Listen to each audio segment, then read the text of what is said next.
Hey guys, welcome to the Strongman Classic. We're here with Darren Sadler and the champion, Mitchell Hooper, here to defend your title against a very, very strong lineup.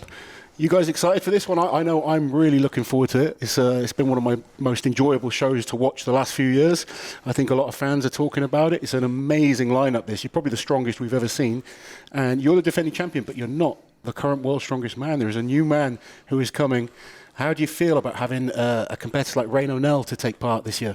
Yeah, well, to answer the first question, I'm really excited.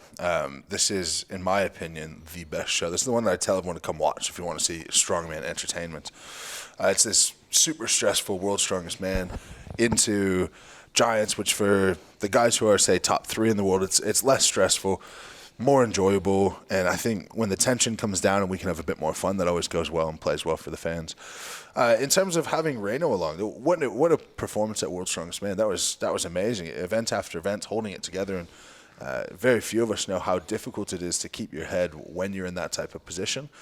And he did for the most part, and certainly well enough to win. So I always look forward to having another stab at someone after they beat me. It doesn't sit well, regardless of the reason, regardless of the circumstance. This is one thing we talked about when we chatted this morning, was you always see, like for instance, obviously, last year when Tom won World's Strongest Man, you came out of that and just literally won everything. And do you think there's that mindset of, right, okay, when someone doesn't do quite as well as they hoped and they don't get the placement they wanted, do you think that it puts a bit of fire in the belly? It can, certainly. Although I think I see World's Strongest Man different to most of the European guys. I think it's a title that's really important to win once, but once you've won it once, it becomes another major title. So I don't hold this extra importance over that one show. But yeah, I mean, any time that someone comes out and beats you fair and square, it's annoying. If you're a competitor, it's annoying. And no one guessed him. No one thought, oh yeah.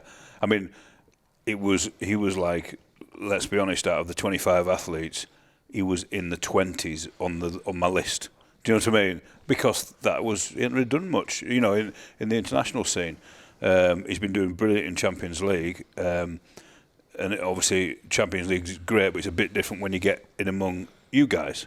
But he smashed it. And I mean, one question: do you think, controversial, is he that good?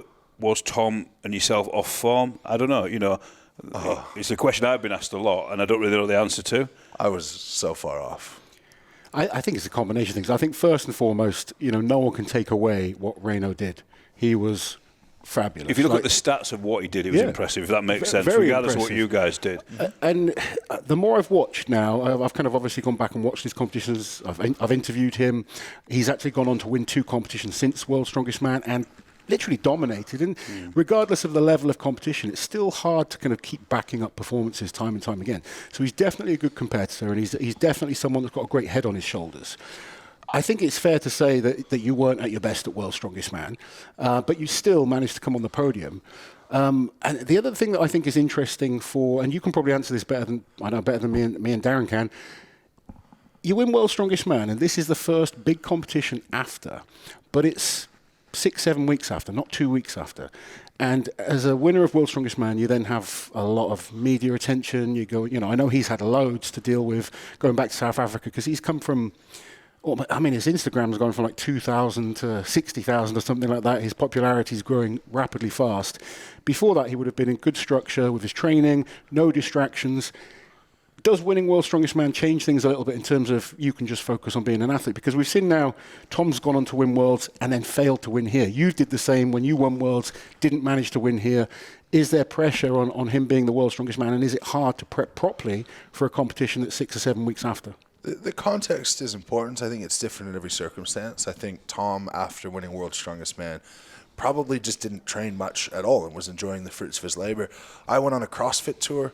And I was doing CrossFit, so then I come here and I didn't touch an Atlas stone for however many weeks, and I was leading into the Atlas stone, and then I lost there.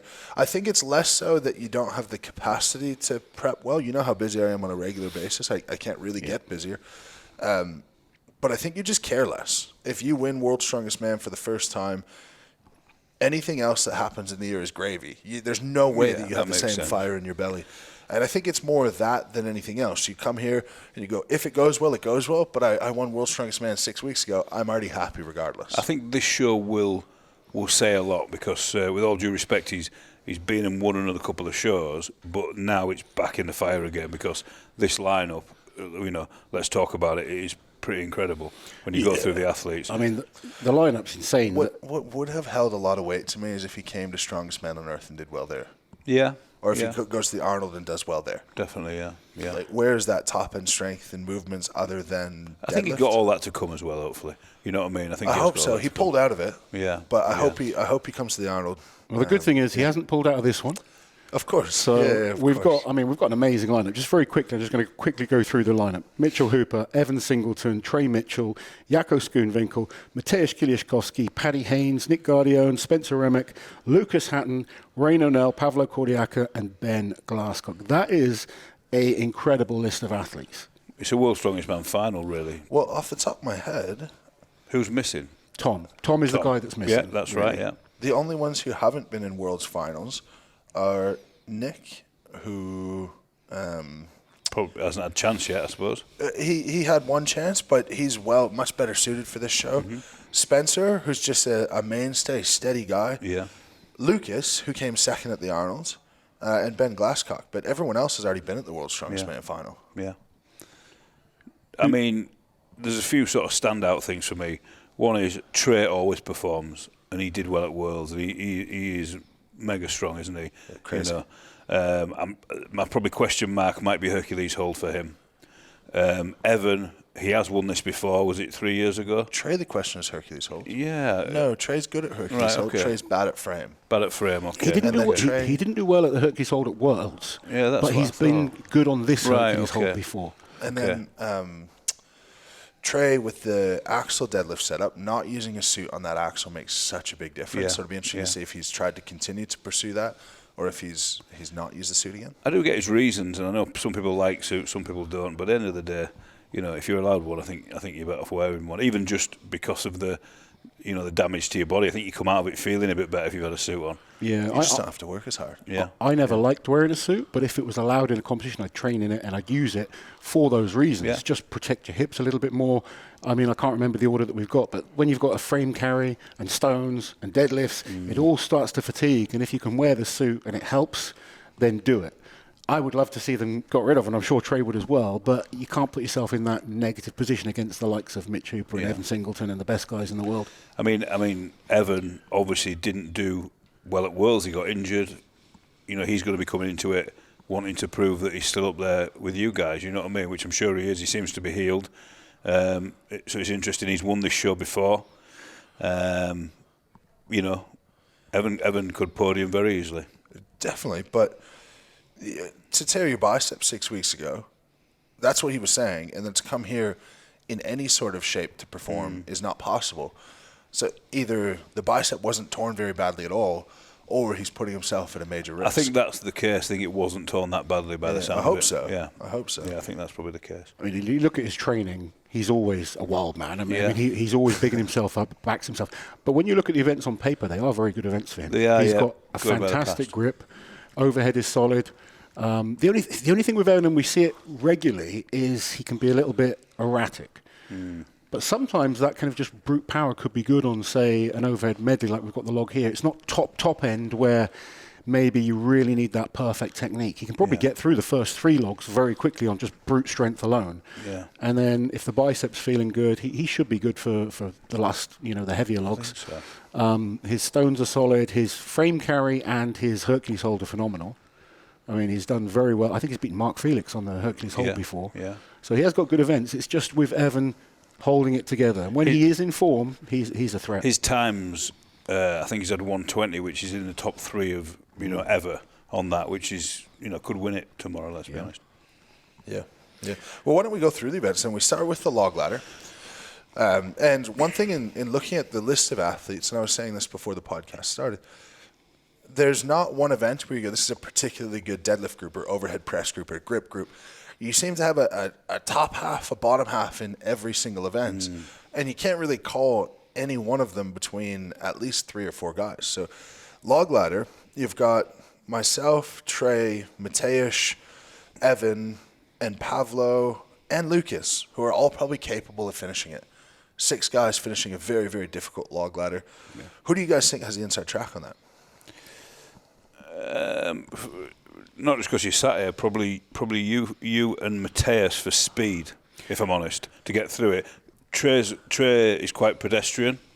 You guys aren't. If we're going to say you're all finishing it, which I think you can, we've had a heavier log ladder before, which has been, the likes of like Graham Hicks and Eddie finished. It was quite a bit heavier.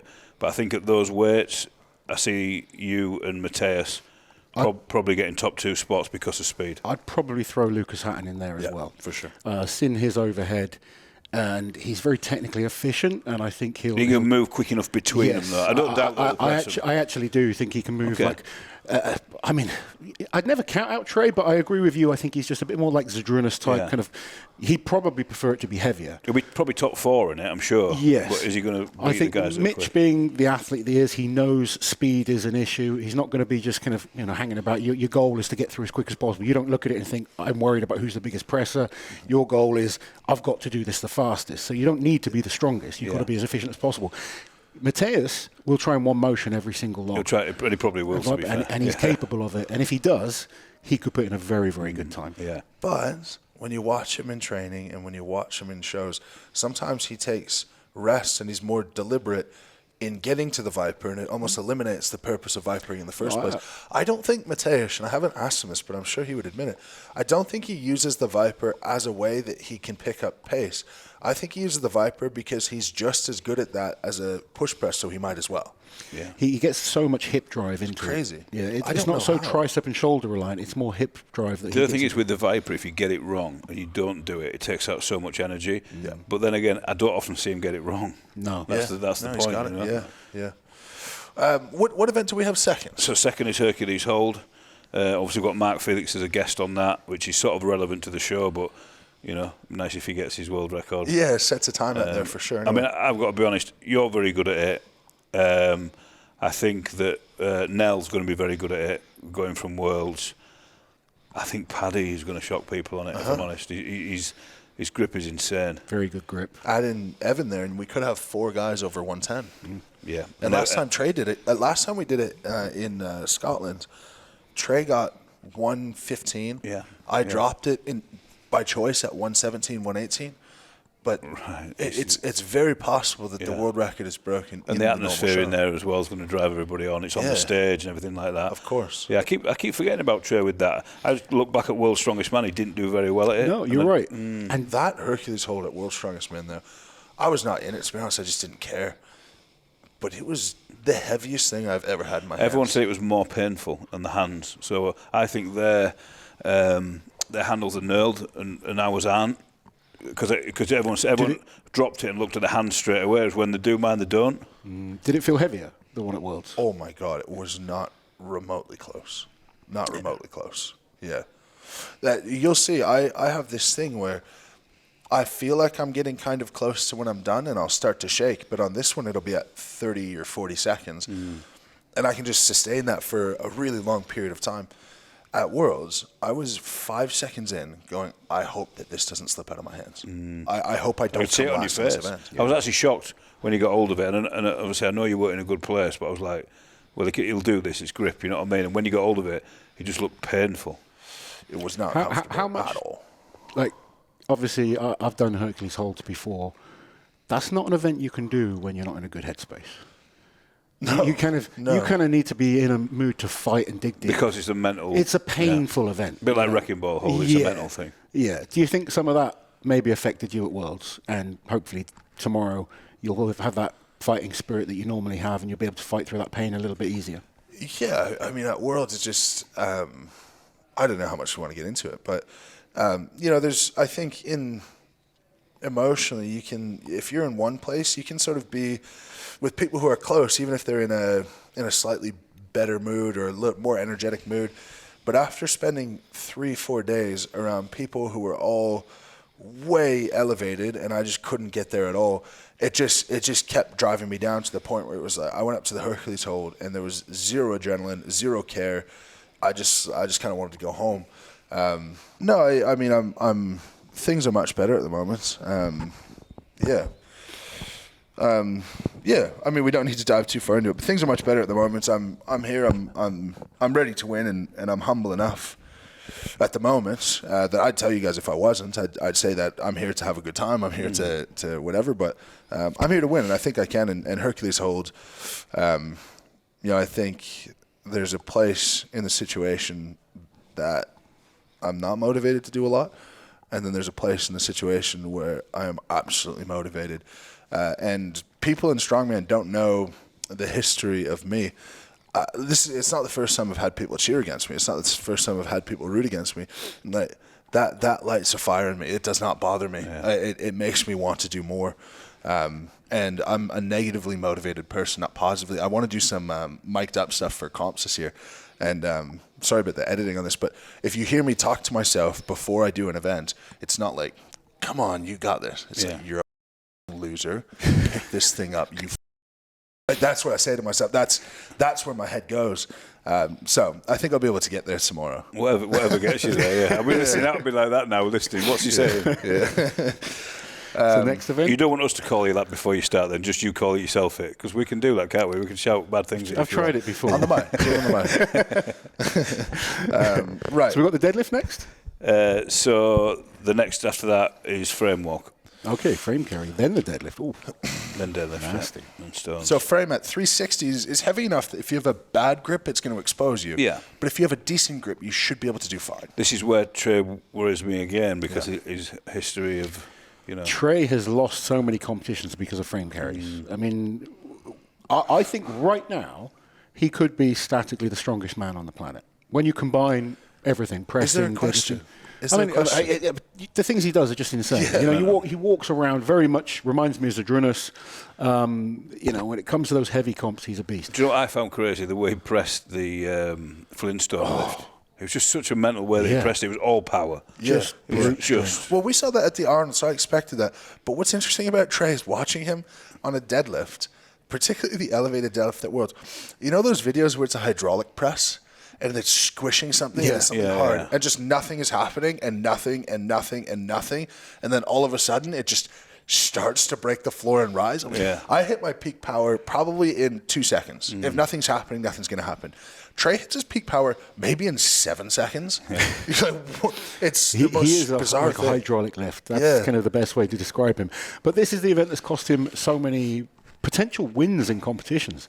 And I don't know what he can do. It seems to be a nerve issue or something to do with his hand in this position. His grip just gives out. Yeah. It is a nerve issue. Do you know what happens? I've heard. It was a car accident years ago, and apparently it's now in a place where that's the thing that hurts him. Wow. That's the crazy thing where he can't get it. Because you'd think that there'd be like signs of atrophy on that side, or it might affect other things. It might affect kind of, pressing movements. Yeah. But it doesn't. It's just that holding on to just the grip that gives out. Well, he's still got massive forearms. He can still contract the biceps, the forearms. It's those small tendons within the arm when it comes to squeezing and holding on to something that he just seems to, something just kind of makes him let go. But say on a log press, right? Since it's kind of away from me, it's kind of awkward, it's larger. A 210 log to the lap, I still feel an effort in my grip to pull it there. Yeah. But for some reason, that's not an effort to him. It just doesn't matter. But when you put that from out in front to down beside, it's interesting. Strange. But this will be a fun event because we've got 5 people who I think are going to be extremely fast. Myself, Evan, Mateusz, Paddy, and Rayno. I agree, yeah. That would be fascinating. And it's a show that could be, all in all, it could be so close, or someone could perform extremely well and run away. It's interesting as well. Like, we're talking about the standouts. We have a couple of guys in there that I would say are good all-rounders, but maybe not quite good enough at this level to really pick up points against the likes of Trey and yourself and Mateusz, in Nick Guardione and Spencer Remick. Well, Nick's probably another one on the frame who'll blitz it. He should be good. Yeah. But both these guys have won OSG. They're great all-round athletes, because to win OSG, you can't just have 1 or 2 good events. You get punished in that competition if you do badly. And they are well-rounded. But the problem is you step up to this level against the very, very top guys. If you don't have a weapon, you get exposed very, very quickly. Yeah. And I just think both of them maybe don't have anything that they can kind of really pick up big points in, even though they should be solid in almost everything. I think Guardione's going to surprise people, to be honest. I think not so much us, because we've seen what he can do at OSG and he did okay at Worlds, but you know, a lot of people here won't know who he is, and I think they'll be like, wow, they might know after tomorrow. You know? He's had a great year so far. Yeah. I mean, he's done his first Arnold Strongman, which was brutally heavy. He did well at Worlds, really well at Worlds. So unlucky not to make the final. He's definitely here to stick around. You can see that. Yeah, great training partner as well in Austin. Yeah, oh, definitely, yeah. And those two really sort of root for Great each lover other. in Austin. Maybe, I don't know. Right, event number 4 then, deadlift for reps. I love this event at Giants Live because you know the implement and you know that everyone has done it, so it's so easy to just go like this person, this person, this person, this person, this person. The only one who we don't know is Rayno. I don't know whether you remember last year, everyone got the suits too tight, and I was running out and pulling suits off people because it was so hot in there. And I think a lot of people got not many reps because of that. It was poor last year. Everyone seemed to come out and look like they're just, you know, over-tightened the suits. Why that show, I don't know. It just seemed that way. It's a hot venue, really hot. Yeah. I mean, it could be hot tomorrow as well. We've had some great weather in the UK this week. I think it is cooling a little bit, so hopefully it's a bit more manageable.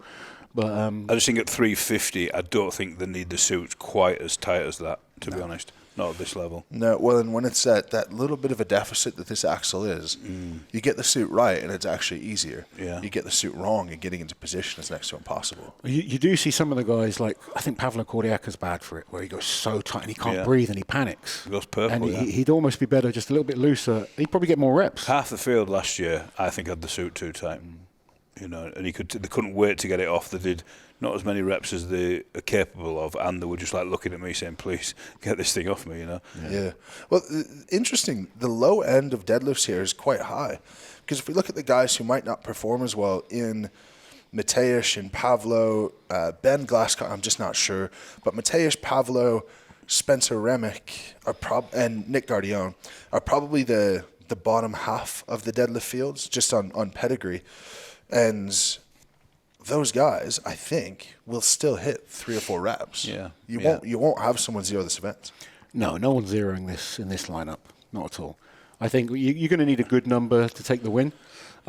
Interesting that it's the 4th event this time. Normally it's like 2nd, I think, or 3rd. Just something different, that's all. But, I mean, I think Pavlo is actually steadily getting a little bit better at deadlift. Yeah. We saw, was it Europe's Strongest Man? We probably saw the best deadlift performance And from him. so is Mateusz. Mateusz missed it. It was on the heavier deadlift.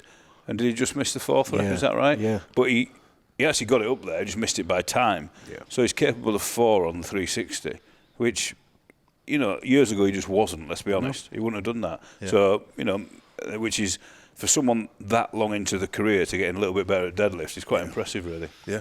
I think the interesting one's going to be Trey, because like you said earlier, he sometimes doesn't do as well as you'd expect on this deadlift. When we've seen like the 10 reps at World's Strongest Man was incredible. His deadlift last year in Vegas, pulling 470 without a suit, just insane strength. Yeah, that when was it's come to the axle deadlift, he hasn't done as well as maybe you'd expect from a man with such power. Well, because when you don't have the whip in the bar, every inch lower makes a big difference. So deficit axle, no suit. Can you think of a worse variation to try to compete against people in suits? I just wouldn't be surprised if we see that progress from him as well. That'd be interesting. He's an interesting guy. And I think I'm looking forward to seeing Rayno as well. That's the big one. He's the unknown. And, you know, you talk to him, he's never done more than 400. But clearly the man is capable of more than that, because he's not pushing to the max in training. He's clearly training smart and then leaving the best for competition. Yeah. Seems to do very well in deadlifts, in any type of deadlift that he's done in competition so far that I've looked into. So it'll be interesting to see how he does. Seems fit as well, which I think is important at a Giants Live. This is his first Giants Live. We probably should point that out. And for the other guys as well doing their first Giants Live, very fast-paced show. Very fast, especially here. Different to World's Strongest Man, where... And I think Nell will suit that. I think you're right. I just get that. Maybe he won't, but I just get that feeling about him. Even the way he always looks energetic, doesn't he? You know, on an event and around an event, he never looks tired.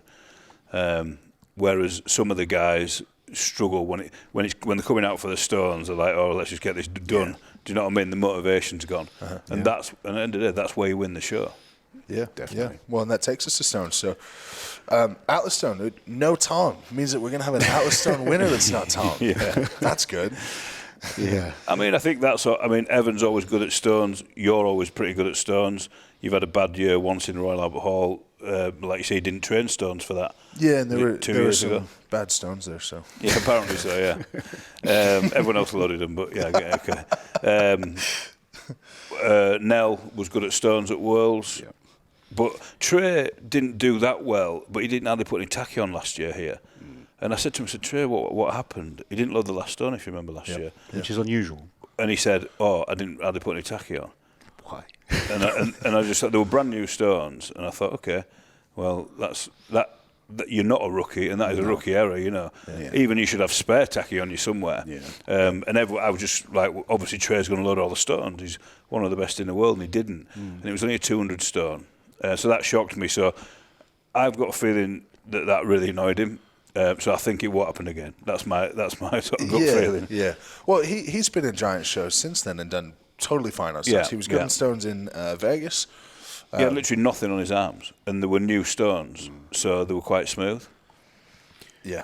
We've seen him lift crazy heavy stones as well. Yeah. There's no way on earth that you and me fails have done those stones. comps where an event goes badly. Yeah. You've done an event where, you've been here before and stones have gone badly. Yeah. Stones are one of those events that it is easy to mess up. Just a little bit of sweat on your arm, especially if you're going to go without sleeves like he did. The temperature can affect tacky.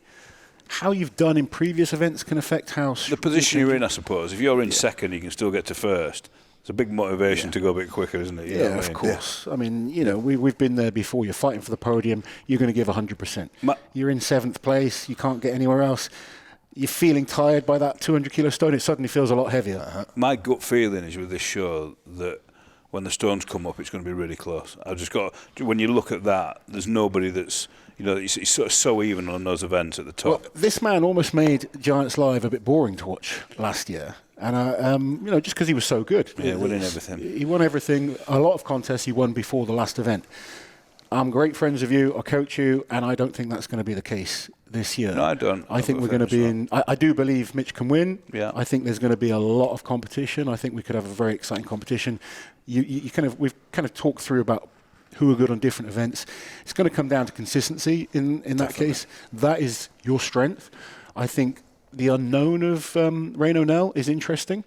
I mean, I watched an SCL comp where he did a log ladder very similar to this one, and he got the 180. Yeah, so he's capable of getting that. It was borderline. It was borderline. No, I agree. I think someone like Nell or Trey or Evan, even yourself, but like Loz says, you are probably the most consistent one because of the amount of trophies you win. Simple as that. I think if you mess up and you drop that frame, you slip with it. I'm saying that costs someone the win. Yeah. If you were in contention, someone like Evan, he can't drop the frame. Yeah. He can't slip with a stone, and he's got to have a good Hercules hold. I think if one of those doesn't, I don't think you will let him get away with it. Basically, I think that's what's hard when people come up against Mitch, is they do have to put together the flawless performance to beat him. Not trying to blow smoke up your ass. You have been able to win some shows when you're not at your best. I think. And we've seen you make mistakes. You're human, but you're very consistent and you adapt quickly and you recover quickly. But we have such a great lineup in this competition. I think anyone that makes a big mistake, it will be over for them. Yeah, and I also like the fact that we just sat here going, even without you here, we're not going, yeah, Mitch should definitely win that. No, like we're not doing that. Although, I'm sure that's what you're thinking, and we know you can. It's nice to think that there's other people out there that can. I think from a fan's perspective, it's great, and probably from yours as well. I mean, you like a challenge, so I like to win more than I like a challenge. A challenge is fun, but winning with a challenge is more rewarding, of course. And I think this show's grown a bit as well. And obviously at first it was just nice because we were in the Royal Albert Hall, and I think people, especially the fans, are like, well, it sells out straight away. So obviously that tells its own story. It's not a massive venue, Royal Albert Hall, although it's prestigious. It's a great one, though. It's such a good one. And there's something special about it, and I think that also makes you perform. Yeah. I know you say it's your favourite place to compete, For sure. It'd be nice to do, I don't know where, but it'd be nice to do more places like that in the world. I don't know where, maybe in a different country or another prestigious place to compete. how we ever got in there amazes me. How we ever got in here, you know. Yeah. But That's amazing, but you're still here. We're not going anywhere. It's pretty awesome. And I mean, I agree. It's one of my favourite shows to watch. The crowd are amazing, even though, like you say, it's nowhere near as many people as we might get. But the atmosphere is incredible. Yeah. And I think anyone that's new to it is going to have a great experience. People that are coming, they're going to love it. The athletes always love it. And, you know, if you can't, I mean, tickets are sold out, but you can still watch along on Official Strongman. We'll be on there bringing you all the live action. And I think it's going to be an amazing show. Good luck. Do you want to do podiums or no? No. Do you want to do a podium? I can. I did my own video on my own channel, and I genuinely think this is one of the hardest comps to predict that we've got. I said anyone that's doing a sweepstake is going to be very hard to get this one right. It's very difficult because I've got like 6 on my podium now. It is, and I think we still may get surprises as well. Some of these new names, you don't know how quickly they've improved. We've seen big names make mistakes or injuries or whatever. You know, it's all fun building up beforehand, but until it starts, we don't know. But I know it's going to be a great show. Tune in tomorrow. See myself, Rayno, and Evan on the podium.